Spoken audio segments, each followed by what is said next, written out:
apa itu? Ristek. Nah, Nggak ada payung hukumnya, karena saya juga pernah berdiskusi dengan anggota DPRD Banten. Apa jawaban mereka? Itu gagasan wacana warung kopi. Karena apa? Tidak ada payung hukumnya.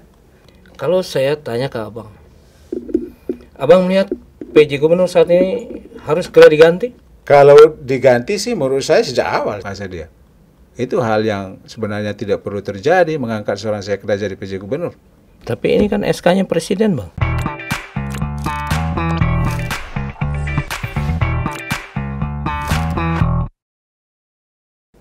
Sahabat Banten Podcast, agak spesial kali ini bincang-bincang kita karena sudah hadir bersama saya wartawan senior dari salah satu media mainstream ternama di Provinsi Banten. Bang, Siap. selamat malam. Selamat malam. Bersama Bang Loren, kita akan coba melihat bagaimana catatan wartawan senior terhadap perjalanan kepemimpinan PJ Gubernur Banten. Gitu Bang ya? Siap. Akan kita bahas. Siap. Iya. Nah, ada yang berbeda dalam bincang kali ini. Saya coba pertegas karena profesi wartawan tentu saja selalu berada di depan untuk mengamati, menganalisa dan mengetahui Iya. apa yang terjadi. Nah, Bang, apa catatan ini? Baik, terima kasih. Dalam kacamata praktisi media, saya coba mengamati perjalanan kepemimpinan PJ Gubernur ini dari awal ya, supaya kita runut membahasnya ini. Pertama, pengangkatan PJ Gubernur ini, saya mau katakan sebenarnya agak kontroversial. Kenapa? Karena satu-satunya PJ Gubernur yang diangkat dari seorang yang sebelumnya menjabat sebagai sekda. Kontroversinya di mana, Bang? Kontroversinya begini. Di daerah lain yang diangkat itu adalah pejabat eselon 1 dari pusat. Tapi di Banten yang diangkat adalah pejabat eselon 1 dari provinsi ini yang notabene adalah sekda. Ada aturan yang dilanggar? Tidak ada aturan yang dilanggar, tapi pengangkatan sekda ini menjadi PJ Gubernur itu menyebabkan terjadinya tumpang tindih soal tugas dan wewenang. Pertama, sekda itu melekat di PJ Gubernur Alam Muktabar. Sampai saat ini masih sekda dia. Bang, implikasinya apa dengan kondisi saat ini? Implikasinya adalah dalam melaksanakan tugas dan wewenangnya, walaupun dia mengangkat PJ sekda, secara de jure ada dua jadi sekda. Walaupun de facto yang sekarang itu yang melaksanakan peran sebagai sekda itu adalah PJ sekda. Tapi de jure secara hukum ada dua sekda. Nah, apa yang mau Abang tuju dari setback persoalan ini? Pertama, kalau secara hukum, ya secara hukum kita lihat ini, bagaimana sistem hak dan kewajiban dari PJ sekda. Aturan yang dipakai apa? Kalau dia diberi hak, misalnya gaji, aturan yang dipakai apa? Sementara sekda definitif masih ada. Oke. Banyak ini disoroti oleh ahli hukum, bahkan ahli hukum tata negara dari nasional pernah menyoroti ini. Tapi kan Kementerian Dalam Negeri tidak pernah mau mendengar persoalan seperti ini. Bukankah hal yang sama terjadi sebenarnya yang di DKI Jakarta yang baru saja dilantik kemarin? Di sana juga nama sekda yang juga salah satunya yang diajukan, tetapi sekda itu tidak dipilih oleh Kemendagri, tapi yang dipilih adalah Kepala Sekretariat Presiden. Karena mempertimbangkan soal itu. Ini kan tidak efisien. Kenapa? Sekdanya sudah definitif, lalu diangkat jadi PJ Gubernur, diangkat lagi, terpaksa mengangkat supaya tidak tumpang tindih, diangkat lagi PJ Sekda. Nah, dari sisi itu aja sebenarnya menurut saya sejak awal kepemimpinan ini jadi gaduh dan itu dipersoalkan dan sering diangkat di media, ya karena persoalan itu tidak efisien dan tidak efektif, boros. Bukankah ini sebuah diskresi yang sudah disepakati? Diskresi mana? Ada menuju pemilu serentak. Menuju pemilu serentak. Nah, justru itu menurut saya bahwa tugas seorang PJ gubernur itu kan selain dia mempersiapkan pemilu serentak 2024 juga ya dia melaksanakan kegiatan pembangunan di daerah itu. Bang, kalau nggak ada aturan yang dilanggar, persoalan efisiensi dan efektivitas kan juga tergantung pada indikator yang abang mau gunakan. Indikatornya apa, Bang? Indikator soal apa efisiensi ini nih. Sekarang aja kita sendiri melihat fakta apa yang diangkat oleh media terkait misalnya PJ Sekda yang sekarang. Ada kebijakan-kebijakan yang dia di luar track, misalnya mutasi pegawai di luar aturan tanpa sepengetahuan PJ Gubernur. Itu karena apa? Dia mengangkat PJ Sekda yang tidak kompeten. Dari sisi itu aja sudah terlihat jelas bahwa ini apa namanya roda kegiatan pembangunan itu menjadi macet karena harus berurusan dengan hal-hal yang sebenarnya tidak terlalu. Abang melihat ada kemacetan dalam proses pembangunan di bawah kepemimpinan PJ Gubernur Banten saat ini? Pertanyaan saya yang harus saya tanyakan kembali itu, apa sih yang menonjol dari PJ Gubernur hingga saat ini? Sejak tanggal 12 Mei tahun 2021? Abang tidak melihat ada satu progres, ada satu derap pembangunan? Nggak ada. Sama sekali. Ya dia kan meneruskan kegiatan yang ada sekarang. Apa yang menonjol dari dia yang sekarang? Nggak ada. Nggak ada. Jangan-jangan abang menihilkan? Tidak menihilkan. Kita melihat ini secara objektif ya. Kita nggak ada kepentingan untuk melihat ini. Tapi kita mencoba ya kalau orang bilang secara kalau dalam ilmu filsafat ada namanya teori fenomenologi. Itu kalau kita menganalisis sebuah persoalan atau sebuah objek, kita harus mengambil jarak dulu. Oke. Supaya kita melihat persoalan itu secara utuh, secara komprehensif. Nah, kita bebas kepentingan ini. Kita tidak ada kepentingan apapun, tapi kita melihat secara objektif perjalanan kepemimpinan PJ Gubernur ini. Apa sih gebrakannya? Nggak ada kan? Beberapa gagasan sempat dilempar kemarin. Gagasan apa misalnya? Pendidikan metaverse, ada rest area Cilegon, ada pembangunan IKN di pembangunan hotel atau representasi Banten di IKN. Acuan kerja seorang gubernur kan itu rencana pembangunan daerah, ya kan? Walaupun dia berdalih bahwa ada juga acuan dari RPJMN atau apa namanya itu, tapi kan contohnya satu ya, sekolah metaverse, payung hukumnya apa? Nggak ada payung hukumnya. Coba tanya di Kementerian Pendidikan Kemen apa itu, Ristek. Nah, nggak ada payung hukumnya karena saya juga pernah berdiskusi dengan anggota DPRD Banten. Apa jawaban mereka? Itu gagasan wacana warung kopi. Karena apa? Tidak ada payung hukumnya. Dan maksud saya coba mengkritisi gaya bicara PJ Gubernur. Kita meminta supaya kurangin wacana-wacana yang nggak penting gitu loh. Maksudnya wacana-wacana itu kan wacana yang menurut saya tidak terlalu realistis. Tidak realistisnya apa? Seharusnya gagasan itu harus dilihat dulu, dikaji dulu. Ini ada payung hukum apa enggak? Kalau tidak ada payung hukum, bagaimana itu bisa dilaksanakan? Apakah mudah untuk menerapkan atau mengimplementasikan? Bukankah gagasan-gagasan itu visioner? Visioner boleh, tapi kan kita harus realistis melihat kondisi Banten ini. Menurut Abang apa prioritas pembangunan yang memang harus dilakukan oleh PJ Gubernur dari kacamata seorang wartawan senior? Yang paling pertama yang harus dia lakukan adalah menata kembali birokrasi.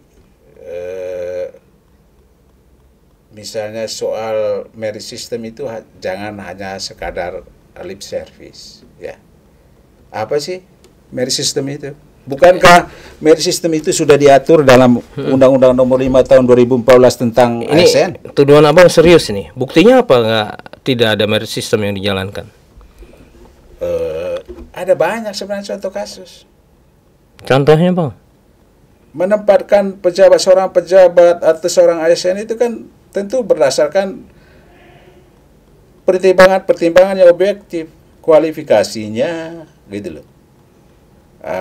Abang yang menunjuk di OPD mana terjadi seperti itu? Saya tidak mau menunjuk ke OPD ya, tapi maksud saya pasti kalau orang melihat kan adalah yang diangkat, misalnya nih ya, bukankah salah satu pertimbangan dari penempatan pejabat itu pertama kinerja, tapi paling pertama lagi dilihat dari segi golongan kepangkatannya memenuhi syarat atau tidak. Itu dulu kan itu persyaratan administratif. Ya. Siapapun yang ikut, misalnya taruhlah open bidding itu sebagai salah satu variabel dari merit system itu atau sarana untuk mencapai merit system itu, boleh-boleh saja. Apakah itu berjalan objektif? Ya itu juga dipertanyakan, perlu kita kaji lagi. Bang, jangan-jangan suara miring Abang ini karena sampai saat ini media belum dapat porsi. Saya pikir enggak lah. Boleh ditanya ke media lain juga atau ke praktisi media lain juga. Apakah cara pandang mereka juga seperti itu? Yang saya harapkan dari PJ Gubernur ini lah, ketika dia diangkat jadi PJ Gubernur, karena dia kan bukan orang baru di sini. Oke. Dia kan seorang sekda sebelumnya. Oke, selain reformasi birokrasi, saya ingin langsung pada komunikasi yang berkaitan dengan profesi Abang. Bagaimana komunikasi dengan para awak media? Ya, komunikasi dengan para awak media, kalau kita taruhlah kalau dia memang tidak menginginkan, misalnya dia anggap terlalu dia sendiri sibuk, dia kan bisa menunjuk orang untuk menjawab setiap pertanyaan wartawan. Buktinya ketika saya pernah WA minta wawancara, tidak pernah dibaca, tidak pernah direspon. Salah nomor kali Bang. Ya, nomor itu kan diberikan oleh orang yang terdekatnya juga kan. Gitu loh. Artinya maksud saya apa? Taruhlah kita maklumi ketika dia tidak bisa menjawab karena dia terlalu sibuk. Tapi kan dia bisa menentukan orang kalau berhubungan dengan media atau media untuk mencari informasi di Pemprov harus berhubungan dengan ini, kan harus begitu. Atau dia punya juru bicara atau apa, kan seperti itu sebenarnya. Nah, komunikasi publik ini ya nggak bagus juga. Kalau kita tunggu doorstop itu kan ya bagus-bagus saja, tapi kan doorstop itu kan untuk persoalan-persoalan. Memang wartawan memang wajib juga melakukan doorstop ketika seorang narasumber sulit ditemui. Itu salah satu caranya. Tapi bukankah komunikasi dengan media itu akan membantu pemerintah untuk menyampaikan? Abang melihat PJ Gubernur menyepelekan media? Kalau saya bilang tidak menyepelekan juga mungkin terlalu underestimate. Ya, tapi saya lihat dia mungkin merasa komunikasi media dengan media itu tidak terlalu penting kali ya. Ya kan? Bisa aja kan, ini soal perspektif, cara pandang ya. Gitu kan. Mungkin dia pikir wah, menjawab media itu akan mengganggu aktivitasnya. Tapi kan paling tidak dia bisa menunjuk orang, apakah ada dari Kominfo atau bisa dia mendelegasikan itu ke Sekda. Bukannya selalu ada rilis resmi dari Pemprov? Bagi seorang wartawan, rilis itu hanya informasi awal sebenarnya. Itu kalau seorang wartawan. Bagaimana dia mendalami informasi yang dia terima dari rilis itu kan perlu ada komunikasi lebih lanjut sebenarnya. Nah, ini bedanya sahabat kalau bicara sama wartawan senior. Iya kan. Jadi ya ada wartawan yang mau tidak mau terima rilis saja karena ya orang yang jadi hubungannya juga tidak respon kan gitu. Padahal dari rilis itu kita bisa menggali lebih dalam lagi. Ya. Informasi awal aja itu sebenarnya gitu loh. Ya. Itu sebenarnya prinsip kerja wartawan sebenarnya yang sebenar-benarnya. Tapi ya karena apa tadi mengalami kesulitan seperti itu, ya udah. Bahkan ada orang yang memuat rilis itu tanpa diubah apapun. Gitu. Bang, terus persoalan apa lagi yang abang lihat selain komunikasi publik, reformasi birokrasi? Yang paling apa saya lihat benahi komunikasi internal. Komunikasi apa? Komunikasi di internal. Internal. Bagaimana pola komunikasi antara PJ Gubernur sebagai top manajer dengan staf-stafnya bisa. Abang melihat ada persoalan apa dengan komunikasi internal di Pemprov? Kelihatannya belum harmonis. Dan itu saya dapat informasinya justru juga dari anggota dewan. Dari perdebatan yang menyoroti persoalan itu. Tidak harmonis. Tidak ada keharmonisan dalam membangun komunikasi dengan kepala OPD. Nah itu yang harus segera diperbaiki. Gitu loh. Info itu abang dapat dari Dewan. Dari Dewan. Banten. Dan abang pernah cross check juga ke salah satu OPD? Iya pernah. Dan mereka mengakui. Mereka mengakui itu. Dan karena komunikasinya tidak harmonis, ada kepala OPD yang merasa segan untuk membangun komunikasi. Jadi ada semacam ada gap. Nah ini kan kalau dalam sebuah organisasi seperti ini kan sebuah persoalan sebenarnya. Bagaimana pembangunan itu bisa berjalan? Dalam analisa abang apa penyebabnya kira-kira? Ini terkait dengan persepsi sebenarnya. Kan masih ada persepsi yang kepemimpinan lama, kepemimpinan baru, masih ada residu dari sebuah hubungan sebelum-sebelumnya. Maksud abang PJ Gubernur mengkotak-kotakan orang A, orang B, orang C sehingga sebenarnya dia tidak mengkotak-kotakan, tapi kan pengaruh persepsi kan jangan-jangan orang ini begini, bisa aja kan seperti itu. Nah, sebenarnya kan di dalam organisasi pemerintah itu bawahan itu tegak lurus kan. Siapapun pemimpinnya. Iya. Dia pasti tegak lurus. Artinya abang melihat PJ Gubernur tidak tegak lurus. Justru PJ Gubernur saya lihat dia menciptakan kondisi itu jadi bawahannya mengambil jarak. Kondisi apa bang? Ya kondisi komunikasi tadi. Kan persoalan komunikasi itu sangat penting. Maksudnya gimana bang? Kita harus terang. Maksudnya begini, misalnya ketika dia menjadi PJ Gubernur, seharusnya apa yang harus dilakukan? Dia kumpulkan SKPD itu. Abang melihat nggak pernah ada koordinasi, nggak pernah dikumpulkan? Kalau soal itu saya tidak tahu. Tapi maksud saya kan begini, dia koordinasi atau dia manggil satu-satu. Tolong bantu ya, kita bekerja sama, kita mewujudkan rencana apapun ini. Nah, bagaimana ada masukan apa segala macam, membangun chemistry. Kan itu yang paling penting. Membangun chemistry dulu dengan teman-teman. Mungkin ada kepemimpinan sebelumnya masih ada sisa-sisa sehingga mereka ada keengganan, ada jarak kayak begitu. Kan itu menjadi persoalan. Seharusnya kita mencairkan siapapun dia. Mau dia sebelumnya adalah dia orangnya dalam tanda petik kepemimpinan sebelumnya. Nah, persepsi abang terhadap PJ Gubernur kaku, tidak bisa komunikatif, kaku, tidak koordinatif. Menurut saya dia kaku. Seharusnya dia cepat-cepat membangun itu sehingga iklim. Dan karena kita menangkap dari kepala OPD juga. Ada yang mengatakan, ya saya belum pernah injak kaki di itu ruang gubernur atau misalnya di rumah dinasnya. Ada yang kayak gitu. Kita mau datang ke sana kalau nggak ini kan nggak. Ini kalau saya pertegas, abang ingin mengatakan PJ Gubernur bekerja sendiri. Bekerja sendiri dalam arti begini, mungkin tidak semuanya begitu, tapi kan mungkin ada beberapa yang dia ini, tapi ada beberapa yang mungkin agak miss menurut saya. Atau eksklusif dengan beberapa OPD saja? Bisa, saya menangkapnya seperti itu. OPD mana bang yang? Kalau itu saya nggak bisa sebut ya, tapi maksud saya begini, dia sebagai masukan. Dia segera mencairkan suasana itu supaya tidak ada OPD yang merasa saya karena tidak pernah dipanggil ya saya kerjakan apa saja gitu, apa yang programnya ada karena tidak pernah dipanggil gitu kan. Kan orang kalau dipanggil diajak bicara kan orang itu merasa ini kan, saya dipercaya di ini begitu kan. Kan itu secara psikologi sebenarnya. Dan seorang pemimpin, seorang leader seharusnya memahami itu, gitu kan. Nah itu menurut saya harus diperhatikan lagi oleh PJ Gubernur. Jangan terlalu kaku lah, gitu. Bang, apa sih dampaknya buat masyarakat atas persoalan yang Abang angkat? Dampak langsung ke masyarakat sih menurut saya tidak ada.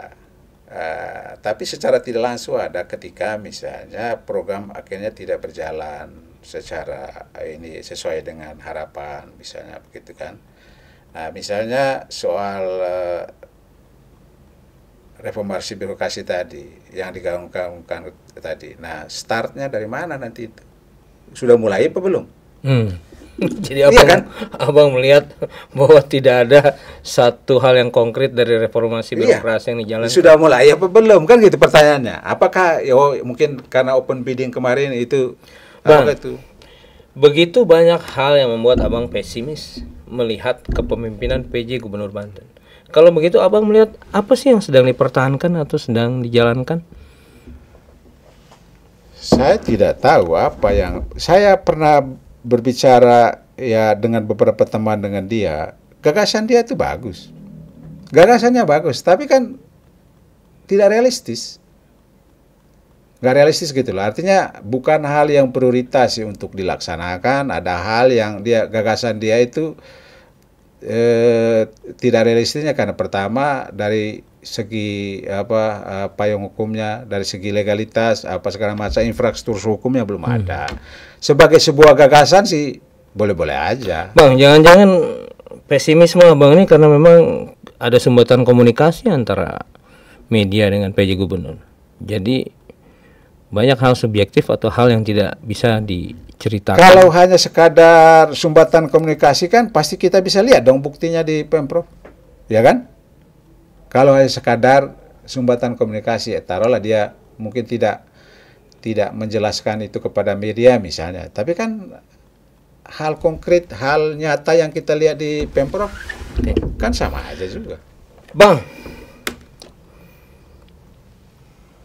membicarakan kepemimpinan PJ Gubernur dari kacamata wartawan senior, banyak hal yang kemudian terasa kurang dan terasa harus banyak yang diperbaiki. Kalau saya tanya ke abang melihat PJ Gubernur saat ini harus segera diganti? Kalau diganti sih menurut saya sejak awal saya berpendapat seperti itu. Saya tidak sependapat, tidak artinya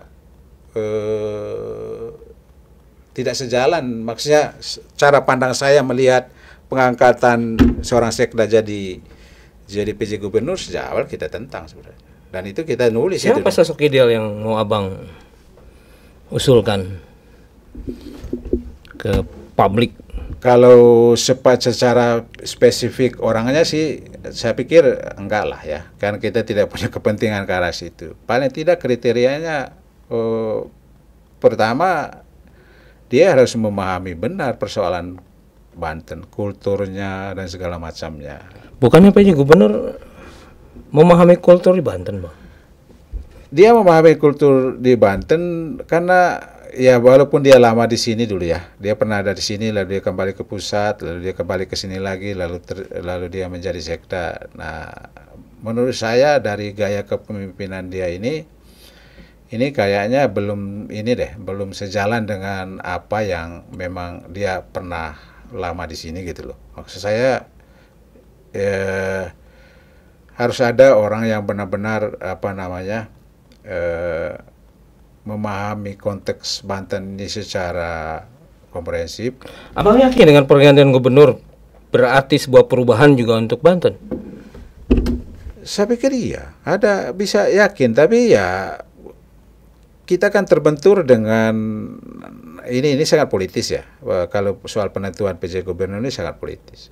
Kemarin itu kan kita kritik lewat tulisan juga kan, nggak mempan juga kan? Nggak mempan juga kan, Kemendagri nggak mendengar itu kan? Apakah dia mengevaluasi kinerja PJ Gubernur setahun ini? Lalu kalau harus diperbaiki, sisi apa Bang yang Abang bisa berikan untuk PJ Gubernur Banten agar berubah? Ya, ada satu hal positif, saya lihat dia tidak alergi kritik. Tapi kan, apakah dia mendengar kritik-kritik itu? Abang melihat selama ini mendengar? Apakah dia setelah mendengar dia melupakan? Atau dia setelah mendengar dia menindaklanjuti? Kan itu persoalannya, pertanyaan kita. Tapi mungkin juga ada persepsi bahwa media lebih banyak membuat noise daripada membangun sebuah paradigma kontribusi berpikir yang lebih produktif. Kalau dianggap noise, saya pikir yang dipersoalkan media sejak awal itu kan hal yang mendasar juga. Hal yang mendasar juga. Mendasar misalnya soal tadi itu, seorang sekda diangkat jadi PJ Gubernur, sekda definitif masih ada, lalu diangkat PJ sekda secara de jure, secara hukum, 2 sekda. Bang, bukankah hal mendasar itu? Suara Abang juga mewakili hampir semua kalangan jurnalis di Banten. Saya tidak berbicara mewakili siapapun. Abang melihat kesamaan para awak media lain juga berpikir seperti itu? Dari diskusi-diskusi kita sih hampir sama cara melihatnya, gitu kan. Nah, tapi kan ya bukan hanya kita juga mewawancari sejumlah pengamat hukum tata negara. Saya mewawancarai pengamat kebijakan publik dari Universitas Trisakti. Itu sama bahasa dia. Itu hal yang sebenarnya tidak perlu terjadi, mengangkat seorang sekda jadi PJ Gubernur. Tapi ini kan SK-nya presiden, Bang. Abang jadi menuduh bahwa presiden juga melakukan sebuah kesalahan. Emang presiden nggak boleh dikritik? Iya kan? Nah, kan kalau ini dianggap satu kekeliruan harus dikoreksi dong. Dan ini terjadi di Banten. Kan itu tadi saya bilang, de jure 2 sekda. Sekda definitif itu masih melekat di PJ Gubernur. Lalu pertanyaannya, payung hukumnya apa seorang sekda, PJ sekda ini melaksanakan tugasnya? Apakah dia pengangkatannya berdasarkan SK PJ Gubernur? Nah itu kan jadi perdebatan hukum tata negara itu. Nah itu panjang nanti perdebatannya. Oke Bang, closing statement. Ini perbincangannya ngeri-ngeri sedap, sahabat. Jadi saya pikir ada satu hal yang mesti Abang ungkap juga. Apa sisi kebaikan atau sesuatu yang baik dari sisi kebijakan maupun kepemimpinan PJ Gubernur yang Abang lihat? Apakah ada atau enggak? Kita harus objektif. Jadi selain kita mengkritisi, pasti setiap manusia itu ada sisi positifnya. Dan itu saya harus akui sejujurnya. Saya melihat sebenarnya PJ Gubernur ini orangnya sebenarnya on the track. On the track. On the track. Dia sangat normatif. Lurus pada aturan. Lurus pada aturan. Yang kedua, lalu kenapa Abang nggak suka? Dia lurus pada aturan, tapi dia jangan hanya berwacana. Oke. Kan itu persoalannya. Dia selalu berwacana, bikin gaduh menurut saya. Sekolah metaverse itu misalnya. Soal shelter, segala macam. Mungkinkah itu akan terwujud? Untuk apa dia membicarakan hal-hal yang kemungkinan possibility-nya untuk terwujud itu sangat kecil? Untuk apa? Lalu apa yang menurut Abang harus dijadikan skala prioritas? Laksanakan program-program yang ada. Apa yang menjadi kebutuhan layanan-layanan dasar itu coba dilaksanakan. Oke Bang, sahabat Banten Podcast, apa komentar Anda? Terima kasih. Assalamualaikum warahmatullahi wabarakatuh.